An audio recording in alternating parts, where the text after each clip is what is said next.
தமிழ்நாட்டுல எல்லாமே சேஞ்ச் ஆயிடுச்சு. உங்க நகையையும் சேஞ்ச் பண்ணுங்க. உங்க பழைய நகைக்கு கிராமுக்கு 150 ரூபாய் கூடுதலா வாங்கி புது நகை எடுத்துக்கோங்க. அதே கம்மி சேதாரம் தான் உங்க லலிதால மட்டும்தான். ஆச்சி மசாலா. எந்த சமையலும் ருசி தேடும் ரகசியம் 20 ரூபாய். ஹாலிடேஸ்னாலே அது நம்ம ஜிடி ஹாலிடேஸ் தான். GT Holidays, South India's #1 travel brand.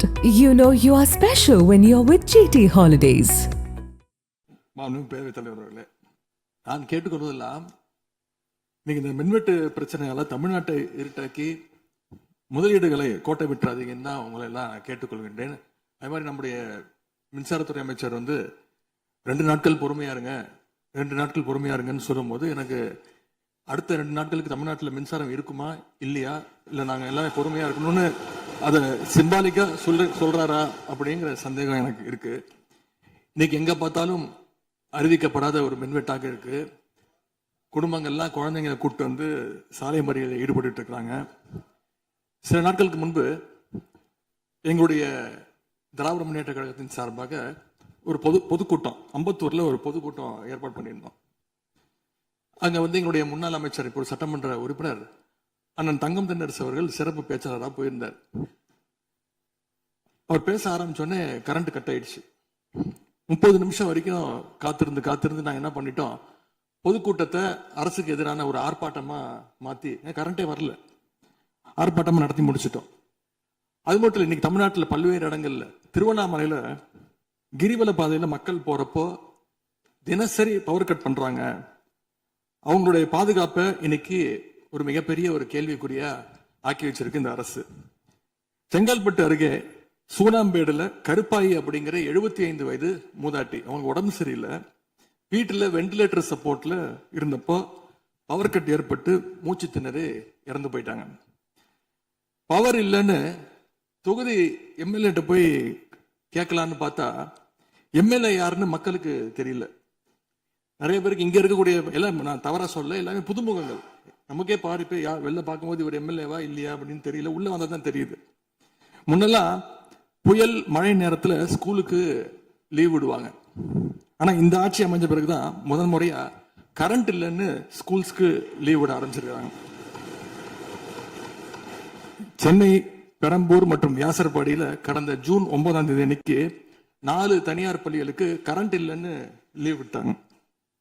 முன்னாடி மழை வர்றப்பெல்லாம் ஸ்கூல் பசங்க டிவி ஆன் பண்ணி இன்னைக்கு ஸ்கூல் இருக்கா இல்லையான்னு தெரிஞ்சுப்பாங்க. ஆனா இப்பெல்லாம் டிவி ஆன் பண்ண முடியலன்னு தெரிஞ்சுக்கிறாங்க, சரி இன்னைக்கு கரண்ட் இல்லை, இன்னைக்கு ஸ்கூல் லீவ் தான் அப்படின்னு. ஸோ ஒரு மிகப்பெரிய ஒரு அட்வான்ஸ் டெக்னாலஜியை இந்த அரசு உருவாக்கி இருக்கு. எதிர்கட்சியான எங்க பொதுக்கூட்டத்துல தான் பவர் கட் ஆகுதோன்னு நான் கூட நினைச்சிட்டு இருந்தோம், வருத்தப்பட்டோம். ஆனா அமைச்சரவையில இடம்பெற்றிருக்கக்கூடிய விடுதலை சிறுத்தைகள் கட்சியுடைய தலைவரான அண்ணன் திரு தொல் திருமாவளவன் அவர்களும் பவர் கட்ல பாதிக்கப்பட்டிருக்கிறார். விடுதலை சிறுத்தைகள் கட்சியுடைய தலைமையகத்துக்கு முன்னாள் ஒன்றிய அமைச்சர் முன்னாள் அமைச்சர் அண்ணன் ப சிதம்பரம் அவர்கள் போயிருக்காரு. ஒரு உள்ள போனோடனே கரண்ட் கட் ஆயிடுச்சு. கிட்டத்தட்ட 1 மணி நேரம் 2 பேரும் இருட்டிலே உட்காந்து பேசியிருக்கிறாங்க. கரண்ட் வருமா வராதான்னு, ஏசி ஓடல, வேர்த்து கொட்டி 2 பேரும் பேசிட்டு இருந்திருக்காங்கன்னு அண்ணன் திருமா அவர்களே பதிவு போட்டிருக்கிறார். இந்த ஆட்சியில தமிழ்நாட்டுடைய தலைநகரத்துக்கு இதுதான் நிலைமை. பவர்ல ஷேரிங் கொடுத்த ஆளுங்கட்சியால அவங்க அமைச்சரவையில் இருக்கக்கூடிய கட்சியுடைய அலுவலகத்துக்கு பவர் கொடுக்க முடியாம இன்னைக்கு தடுமாறிட்டு இருக்கிறாங்க. ஏன் இன்னும் சொல்ல போனா 2 நாளைக்கு முன்னாடி ஆளுங்கட்சியோட ஹெட் ஆபீஸ்லயே கரண்ட் கட் ஆயிடுச்சு.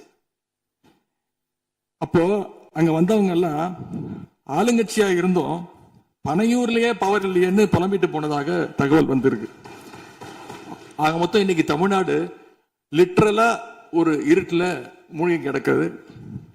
மின்வெட்டால இன்னைக்கு பல நிறுவனங்கள் முடங்கி போயிருக்கு. குறிப்பா MSME சொல்லப்படுற குறு சிறு நிறுவனங்கள் எல்லாம் என்ன பண்றதுன்னு தெரியாம புலம்பிட்டு இருக்கிறாங்க. ஏற்கனவே மேட்டூர்ல ஜூன் 12ஆம் தேதி நீங்க தண்ணி திறந்து விட்டுருக்கணும், திறந்து விடல. மின்வெட்டால மோட்டார் பம்ப் செட்டு மூலமும் விவசாயம் பண்ண முடியலன்னு விவசாயிகள் இன்னைக்கு போராடிட்டு இருக்கிறாங்க. மின்வெட்டுக்கு ஒவ்வொரு நாளும் ஒவ்வொரு விளக்கத்தை இந்த அரசு சார்பாக கொடுத்துட்டு இருக்கிறீங்க. லோடு அதிகமா இருக்குன்னு சொன்னாங்க.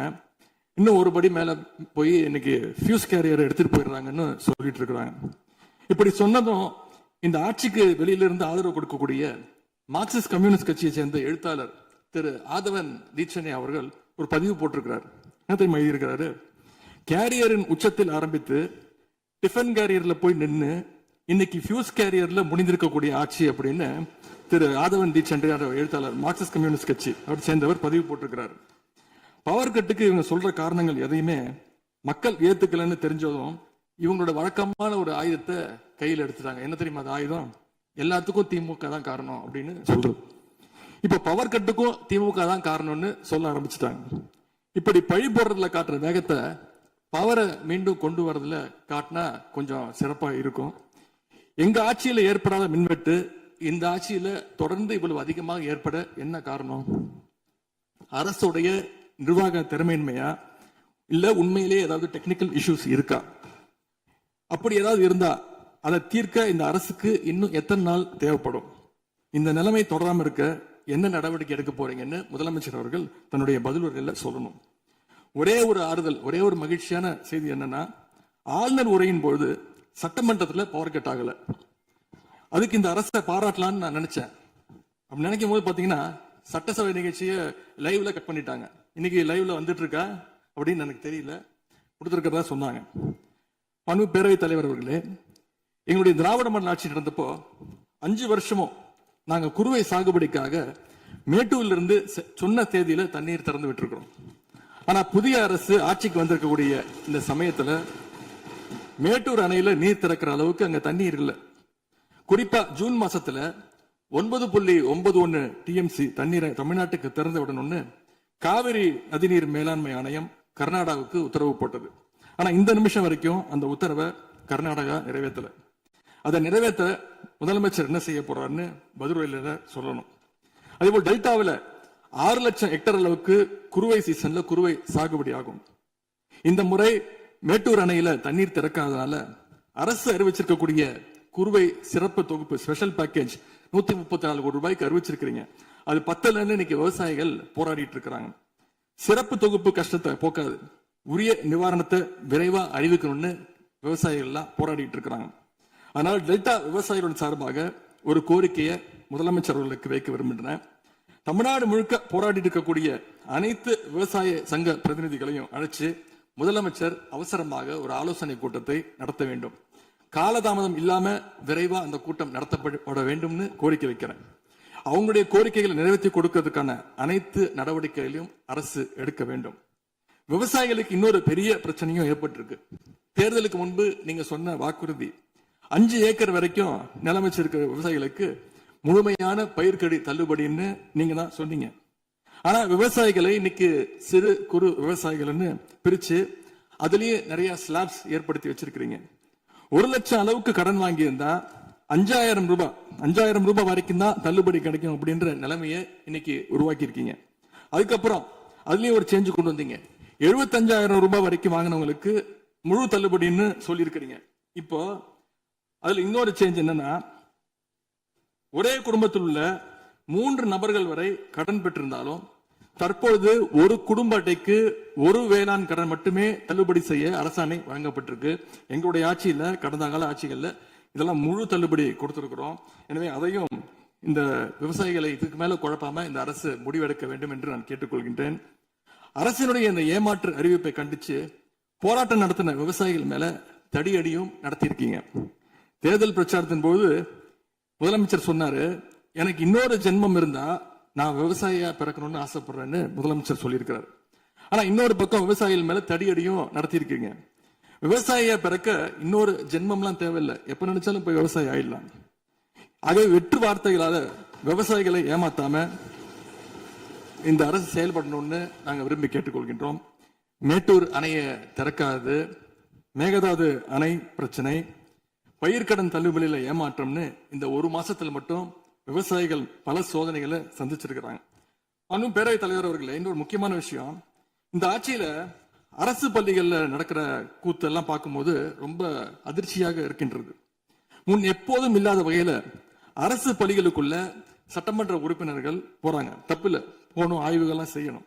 ஆனா பள்ளி மாணவர்கள் மத்தியில மோசமான கருத்துக்களை கொண்ட பாடல்களை எல்லாம் ஒளிபரப்பி எல்லாரும் டான்ஸ் ஆட சொல்றாங்க. முதலமைச்சரோட போட்டோ மாற்றுறதோ பாடல் போடுறதோ இங்க பிரச்சனை கிடையாது.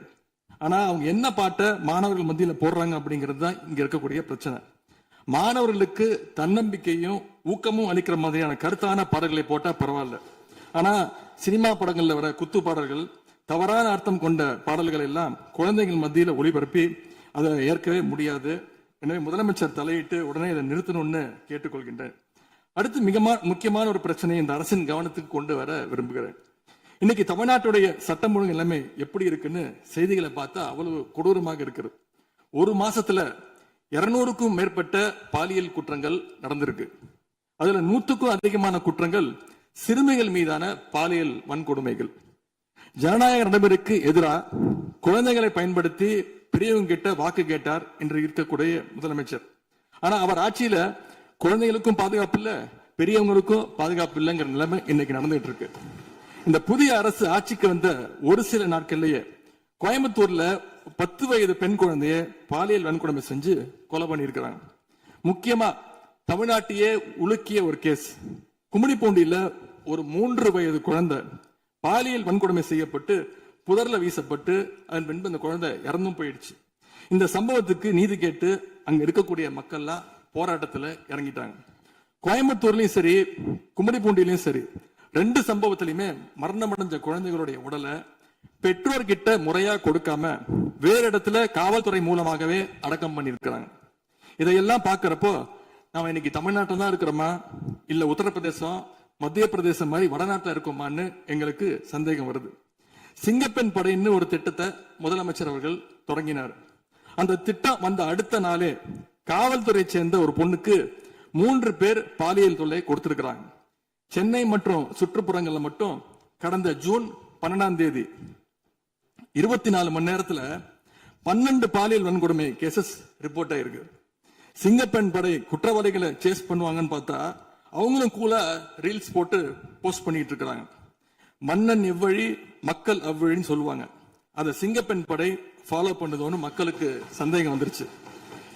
இந்த ஒரு மாசத்துல நடந்த குற்ற சம்பவங்களை எல்லாம் எடுத்து பார்த்தா பெரும்பாலான குற்றவாளிகள் ஆளுங்கட்சியை சேர்ந்தவங்களாவே இருக்கிறாங்க.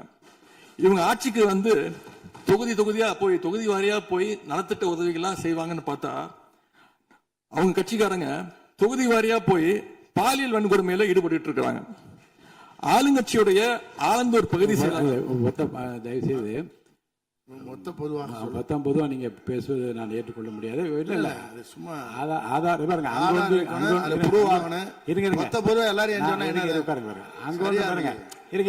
உட்காருங்க. அங்கொன்று இருங்க. அங்கொன்றும் இங்கொன்றுமாக சில நிகழ்வுகள் நடந்திருந்து அதில் ஆளுங்கட்சி இருந்திருந்தால் கூட மாண்பு முதலமைச்சர் நடவடிக்கை எடுத்துட்டு செய்தியில் வந்து கொண்டுதான் இருக்கு. நான் பத்திரிகையில் பார்க்கிறேன். அதனால் குறிப்பிட்டு இந்த இடத்தில் இந்த கட்சிக்காரர் என்று நீங்கள் பெயர் குறிப்பிட்டு பேசினா அதை ஏற்றுக்கொள்வதை எனக்கு ஆட்சேபனை இல்லை. பொதுவாக பேசுவதை தவிர்க்க வேண்டுகிறேன். அவை குறிப்பிட்டு அது மட்டும் நீக்கப்படுகிறது. ஆளுங்கட்சியுடைய ஆலந்தூர் பகுதி செயலாளர் பேர் குறிப்பிட்டு சொல்றேன். கணவரால் கைவிடப்பட்ட ஒரு பெண்ணுக்கு ஆலந்தூர் பகுதி செயலாளர் கணவரால் கைவிடப்பட்ட ஒரு பெண்ணுக்கு பண உதவி செய்யறேன்னு சொல்லி அவங்க பாலியல் ரீதியா துன்புறுத்த முயற்சி பண்ணியிருக்கிறார். சேலத்துல இன்னொரு பொள்ளாச்சி சம்பவம் மாதிரி ஆளுங்கட்சி ஆதரவாளரான மணிகண்டன் எனும் நபர் 50க்கும் அதிகமான பெண்களை பாலியல் வன்கொடுமைக்கு ஆளாக்கியிருக்கிறார். திருவாரூர்ல ஆளுங்கட்சியுடைய திருத்துறைப்பூண்டி ஒன்றிய செயலாளர் கல்லூரி மாணவியை ஈவ்டீசிங் பண்ணி இப்ப கம்பி எண்ணிட்டு இருக்கிறார். இது எல்லாத்துக்கும் மேல ஒரு கொடுமை, தூத்துக்குடியில ஆளுங்கட்சியை சேர்ந்த ஒரு அப்பாவி பெண்ணை 2 ஆளுங்கட்சி ஆட்கள் கார்ல அழைச்சிட்டு போய் மயக்க மருந்து கொடுத்து கூட்டு பாலியல் வன்கொடுமை கேங் ரேப் பண்ணிருக்காங்க. இந்த சம்பவத்தை பத்தி பேசின பாதிக்கப்பட்ட பெண் திருவைகுண்டம் சட்டமன்ற உறுப்பினர் திரு சரவணன் சொல்லிதான் அழைத்து செல்லப்பட்டதாக டிவியில பேட்டி கொடுத்திருக்கிறாங்க. எல்லா மேலிடத்துக்கு தெரியும் அப்படின்னு பாதிக்கப்பட்ட பெண் பேட்டி கொடுத்திருக்கிறாங்க. யார் அந்த மேலிடம் அப்படின்னு இன்னைக்கு மக்கள் கேட்க ஆரம்பிச்சிருக்கிறாங்க. தனக்கு நேர்ந்த கொடுமையை ஆளுங்கட்சியினுடைய அமைச்சர்கள் 2ஆம் கட்ட 3ஆம் கட்ட தலைவர்கள் கிட்ட சொன்னதாகவும் பாதிக்கப்பட்ட பெண் இன்னைக்கு சொல்லியிருக்கிறாங்க. ஆனா நடந்தது என்ன? யார் தப்பு பண்ணாலும் நடவடிக்கை எடுக்க தயங்க மாட்டேன்னு சொன்னார் நம்முடைய முதலமைச்சர். ஆனா இந்த சம்பவத்துல குற்றம் சாட்டப்பட்டுள்ள சட்டமன்ற உறுப்பினர் மேல என்ன நடவடிக்கை எடுத்தாங்கன்னு தெரியல. அதுக்கு மாறா பாதிக்கப்பட்ட பெண்ணை கட்சியிலிருந்து நீக்கி இருக்கீங்க. இதுக்கு பேர் தான் மாற்றமா? இதுக்கு பேர் தான் தூய சக்தியா அப்படின்னு மக்கள் கேட்கிறாங்க. மாண்பு முதலமைச்சர் அவர்களே, மாண்பு பேரவைத் தலைவர் அவர்களே, நம்முடைய முதலமைச்சர் அவர்கள் 6 மாசம் டைம் எடுத்துட்டு வந்து சட்டம் ஒழுங்கை நிலைநாட்டுற வரைக்கும் நாங்க காத்துக்கிட்டு இருக்க முடியாது, நாடும் தாங்காது. இதை பத்தி கேள்வி எழுப்பினா கூட காவல்துறைக்கு பொறுப்பு வைக்கக்கூடிய முதலமைச்சர் எதுவும் பேச மாட்டேங்கிறார். To remain silent in the face of evil is itself evil அப்படின்னு ஒரு பழமொழி உண்டு. அது யாருக்கு பொருந்ததோ இல்லையோ இந்த அரசுக்கு சரியாக பொருந்தது. ஆகவே முதல் வேலையா சட்டம் ஒழுங்கை காப்பாற்றுறதுக்கு முக்கியத்துவம் கொடுத்து இந்த அரசு நடவடிக்கை எடுக்கணும்னு கேட்டுக்கொள்கிறேன். மாண்புமிகு எதிர்க்கட்சி தலைவர் அவர்கள் ஆளுநர் உரைக்கு நன்றி தெரிவித்து ஆளுநர் உரை பற்றி பேசுவார் என்று உங்களைப் போல நான் ஆர்வமாக எதிர்பார்த்து கொண்டிருக்கிறேன். ஆதாரம் இல்லாமல் குற்றச்சாட்டுகளை தவிர்க்க வேண்டும் என்று நான் கேட்டிருக்கிறேன். நீங்கள் கொடுத்திருக்கிற அந்த ஆதாரங்களை எல்லாம் உன்னிப்பாக மாண்புமிகு முதலமைச்சர் கவனித்துக் கொண்டுதான் இருக்கிறார், குறிப்புகளை எடுத்துக் கொண்டிருக்கிறார். அவர் நாளை உங்களுக்கென்று நமக்கென்று அவர் பதிலளிக்கவும் காத்திருக்கிறார். எனவே பொதுவாக குற்றச்சாட்டுகளை கூறுவதை விடுத்துவிட்டு நேரடியாக விவாதத்திற்கு வரும்போது மாண்புமிகு பொதுப்பணித்துறை அமைச்சர்கள் பதில் சொன்ன பிறகு நான் சொல்கிறேன். பொதுப்பணித்துறை அமைச்சர் அவர்கள். மாண்புமிகு பேரவைத் தலைவர்களே, உறுதியாக சட்டமன்ற உறுப்பினர்கள் எதிர்க்கட்சி தலைவருடைய அனைத்து கருத்துக்களுக்கும் மாண்புமிகு முதலமைச்சர் அவர்கள் நாளைக்கு பதில் சொல்ல போறாரு. அதற்கு முன்பு ஒரே ஒரு குறிப்பு. ஏன்னா போன ஆட்சியில துணை முதலமைச்சரா எதிர்க்கட்சி தலைவர் இருந்தாரு. அவருக்கு ஒரு பதிவு பண்றேன், வேணாலும் இதை இந்த அவை முடிந்த பிறகு அவரே ஆராய்ந்து சொல்லட்டும். As per the NCRP report for 2024, the number of the crimes against children reported in the state increased by the more than 40% in 2024, with 10,046 cases registered compared to 6,968 cases in 2023. அன்றைக்கு திராவிட முன்னேற்ற கழகத்துடைய முதலமைச்சராக இருந்த திரு மு க ஸ்டாலின் அவர்களுடைய ஆட்சியில், நீங்கள் டெப்டி சிஎம்மாக இருந்த ஆட்சியில் 2023 இருந்து 2024க்குள் ஒரு வருடத்தில் 40% போஸ்கோ ஆக்ட், அதாவது குழந்தைகளுக்கு பாதிப்பு ஏற்பட்டது. யாரோட அறிக்கைன்னா என்சிஆர்பி. இதற்கு முக்கிய காரணம் ட்ரக்ஸ். 6 வருடங்களுக்கு முன்பு ட்ரக்ஸ் தமிழ்நாட்டில் கிடையாது, இது எல்லோருக்கும் தெரியும். ஆனால் இந்த 5 வருடத்தில் ட்ரக்ஸுக்கான பிரச்சனைகளை எத்தனை முறை ரிவ்யூ மீட்டிங் போட்டு சரி செய்யப்பட்டது. அன்று டெப்டி சிஎம் இருந்தவர் இந்த 40% கிட்டத்தட்ட 6,968 இருந்து 10,046 காசா இன்க்ரீஸ் ஆயிருக்கு. உங்களுடைய ஆட்சியில எந்த நேரத்தில் டெப்டி சிஎம் இருந்து இந்த போஸ்கோ வழக்குகளை நீங்கள் ரிவ்யூ மீட்டிங் பண்ணி குறைச்சீர்கள்? நாங்கள் இந்த 40 நாள்ல கடுமையாக ரிஃபார்ம்ஸ் பண்ணிட்டு இருக்காரு எங்களுடைய முதலமைச்சர். ஒட்டுமொத்த காவல்துறை ரிஃபார்ம்ஸ் ஒர்க் நடந்துட்டு இருக்கு. அதுல சிங்கப்படைன்னு ஒரு கேலி கிண்டல் பேசுற மாதிரி பேசிட்டு இருக்கீங்க. அதுக்கான ரிஃபார்ம்ஸ் பண்றதுக்கு என்ன டைமோ அந்த டைம் எடுத்துட்டு ஒர்க் பண்ணிட்டு இருக்கோம். காவல்துறையுடைய ஒட்டுமொத்த ட்ரக்ஸ் இஷ்யூ கடந்த 5 வருடங்களாக நீங்க சரி செய்யல. அந்த ட்ரக்ஸ் எதிர்கொள்றவங்க தான் ரேப் பண்ணப்படுறாங்க. நீங்க சொல்றீங்க தமிழக வெற்றி கழகத்தோட ஆளுங்கட்சின்னு. திராவிட முன்னேற்ற கழகத்துல எத்தனை பேர் 2 வயசு குழந்தைகளை ரேப் பண்ண திராவிட முன்னேற்ற கழகம்? ஆதாரம் இல்லாம நீங்களும் ஆதாரம் இல்லாம சொல்லக்கூடாது. ஆதாரம் இருக்கு, ஆதாரம் இருக்கு, ஆதாரம் இருக்கு. பேரை சொல்லுங்க, ஊரை சொல்லுங்க, எந்த வழக்கு, எந்த போலீஸ் ஸ்டேஷன் சொல்லுங்க. ஆதாரம் நீங்க சொல்லக்கூடாது. பேரவைத் தலைவர்களே, ஆதாரத்தை நாளைக்கே நான் சப்மிட் பண்றேன். நாளைக்கே சப்மிட் பண்றோம். அதாவது நாங்கள் பதிவு பண்ணுவது, நாங்கள் என்ன இல்ல நான் பேசி முடிச்சிடுறேன். நாங்க பேசி முடிச்சிடுறோம். அதுக்கப்புறம் கருத்து சொல்ல. அதாவது ஒரு கட்சியில நான் பேசி முடிச்சிடுறேன். ஒரு கட்சியில கோடான கோடி மெம்பர்ஸ் இருப்பாங்க. 1 கோடி பேர், அவங்க 2 கோடி பேர் சொல்லுவாங்க. நாங்க அது மாதிரி 1 கோடி பேர் 2 கோடி பேர் சொல்லுவோம். அதுல சில பேர் செய்யக்கூடிய தவறுகளை உடனடியாக கவனித்து வரும் பொழுது யாரெல்லாம் தவறு உடனடியாக கைது செய்யப்பட்டிருக்காங்க. இது திமுக, அதிமுக மித்த கட்சி பிரச்சனைகள் கிடையாது. எந்த நபர் தவறு செய்தாலும் கட்சியின் அடிப்படையில் எந்த சட்டம் ஒழுங்கு கிடையாது. எங்களுடைய மாண்புமிகு முதலமைச்சருடைய தலைமையில் சட்டம் ஒழுங்கு நேர்மையான முறையில் மாற்றப்பட்டிருக்கு, கட்சிக்கு அப்பாற்பட்டு. இதை நாங்கள் பதிவு செய்கிறோம். அதனால மாண்புமிகு துணை முதலமைச்சர் அவர்கள் எந்த அளவுக்கு போஸ்கோ கேஸும் ட்ரக்ஸோட இஷ்யூஸும் 2021 to 26 அதிகமானதுங்கிறத உங்களுடைய ஆய்வை நீங்கள் மேற்கொள்ளுங்கள், எழுதி வைத்துக் கொள்ளுங்கள். 6 மாதத்துக்குள் சட்டம் ஒழுங்கு இந்தியாவில் எந்த அளவிற்கு ஒரு உதாரணமாக இருக்குமோ பெண் பாதுகாப்புக்கும் குழந்தைகள் பாதுகாப்புக்கும் ஒரு நேர்மையான ஆட்சியை எங்கள் தலைவர் கொடுப்பாருங்க நாங்கள் பதிவு பண்றோம். மாண்புமிகு எதிர்க்கட்சி தலைவர் அவர்கள் சொல்லிட்டேங்க. சொல்லி பண்ணிடுறேன். சொல்லியாச்சு, ஏற்கனவே சொல்லியாச்சு. பேரவைத் தலைவர் ரிஃபார்ம் பண்ணிட்டு இருக்கீங்கன்னு சொல்றீங்க, பண்ணுங்க. தூத்துக்குடியில் என்ன ஆக்ஷன் எடுத்திருக்கீங்க அதை மட்டும் தெரிஞ்சுக்க விரும்புறேன். தூத்துக்குடியில் இப்போ ஒரு இன்சிடென்ட் சொன்னல உங்களுடைய சட்டமன்ற உறுப்பினர், அதுக்கு மட்டும் கொஞ்சம் விளக்கம் கொடுத்தீங்கன்னா நல்லா இருக்கும்.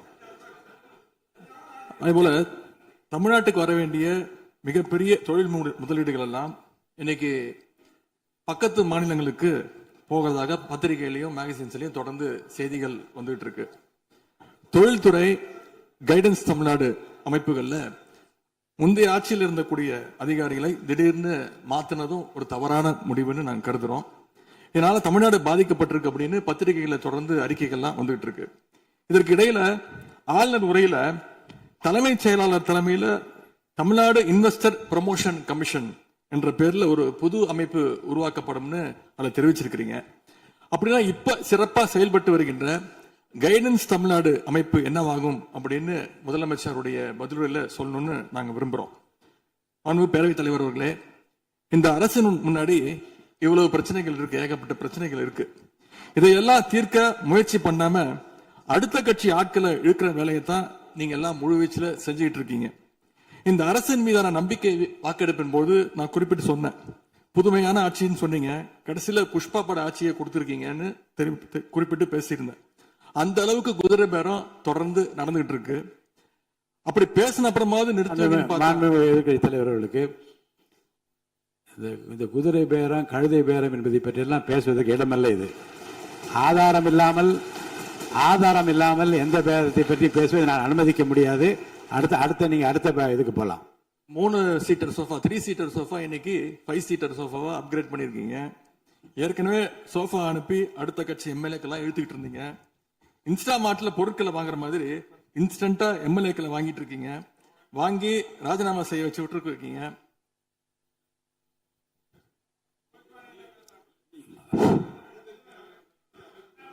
இல்ல நான் என்ன சொல்றேன், எந்த பேரத்தையும் பற்றி இங்க பேச அனுமதி கிடையாதுன்னு தான் நான் சொல்றேன். நீங்க உதாரணம் சொன்னீங்க, திடீர்னு எடுத்த உடனே குதிரை பேரன்னு சொல்லுவது, அப்புறம் இன்னொரு பேரம் என்று சொல்லி மாண்புமிகு உறுப்பினர் வந்து சோஃபான்னு சொல்றாரு. நான் என்ன சொல்றேன்னா, எதையும் சொல்லுவதற்கு இந்த அவைக்கு உரிமை உண்டு. ஆனால் சொல்லுவதிலே உண்மை இருக்க வேண்டும். உண்மைக்கு மாறான தகவல்களுக்கு இங்க இடமில்லை. ஏன்னா அர்த்தம் இருக்குல்ல. அப்ப நீங்க ஏதோ ஒரு அர்த்தம் உள்நோக்கத்தோடு சொல்லப்படுற நீங்க சோஃபா, இந்த சோஃபா என்று சொல்வதற்கு நீங்க ஒரு உள் அர்த்தத்தோடு ஒரு வார்த்தையை சொல்லுகின்றீர்கள், நகைத்தும் கொள்ளுகிறீர்கள். அப்ப மக்கள் அதை பற்றி என்ன நினைப்பார்கள்? சற்று விளக்கமாக பாருங்க. ஆதாரம் இல்லாமல் சொல்லப்படுகிற எந்த வார்த்தைக்கும் எந்த குறிப்புக்கும் இங்க இடமில்லை. மாண்புமிகு எதிர்க்கட்சி தலைவர், நீங்க தொடர்ந்து பேசலாம்.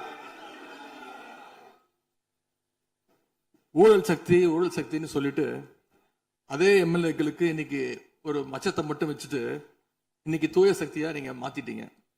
அதனால எங்களுடைய தலைவர் சமீபத்தில் சொன்னாரு, தீர்ந்து போன சக்திகள்கிட்ட திருடுற அளவுக்கு காஞ்சி போன சக்தியா இன்னைக்கு இந்த ஆட்சியாளர்கள் இருக்கிறாங்க.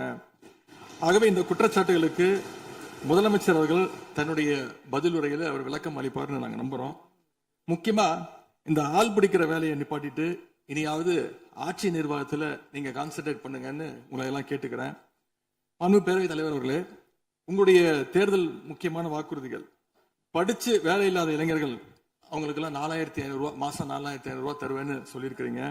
அது சீக்கிரம் 6 மாசத்துல கொடுங்க. மகளிருக்கு நீங்க சொன்ன உரிமை தொகை 2500 ரூபாய் உரிமை தொகை, வருஷத்துக்கு 6 கேஸ் சிலிண்டர், தாய்மாமன் சீர், இதெல்லாம் 6 மாசத்துல கொடுப்பீங்கன்னு நான் நம்புறோம். இதெல்லாம் எப்படி கொடுக்க போறீங்க அப்படின்னு ஒரு டைம் லைனை முதலமைச்சர் தன்னுடைய பதிலுரையில சொல்லணும்னு கேட்டுக்கிறோம். அதேபோல் சட்டம் ஒழுங்கு சீர்கேடு, மின்வெட்டு, விவசாயிகள் பிரச்சனை ஆகியவற்றில் முதலமைச்சர் அவர்கள் தலையிட்டு உடனடியாக ஒரு தீர்வு காண வேண்டும்.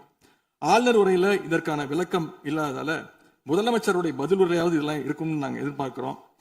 இப்ப நான் கேட்டதுக்கெல்லாம் வழக்கம் போல பழக்க தோஷத்துல எல்லாத்துக்குமே திமுக தான் காரணம்னு எங்க மேல பழிய தூக்கி போடாம தப்பிச்சுக்காம தீர்வை நோக்கியதா முதலமைச்சருடைய பதில் இருக்கணும்னு நான் விரும்பி கேட்டுக்கொள்கின்றேன்.